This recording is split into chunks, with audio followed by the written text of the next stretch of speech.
নবী মানা করেন ইউসুফকে,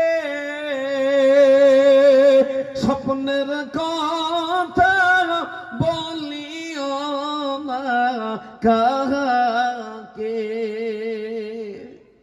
ছেলে ইউসুফ নে বুঝিয়া শুনিয়া স্বপ্নের কথা দিলেন 10 ভাইকে বলিয়া।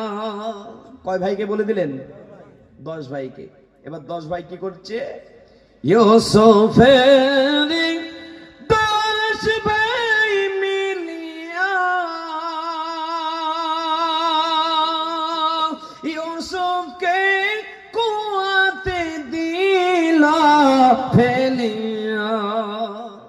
কুয়ার ভিতরে অনেক সাপ বিচ্ছু, কিন্তু হেফাজত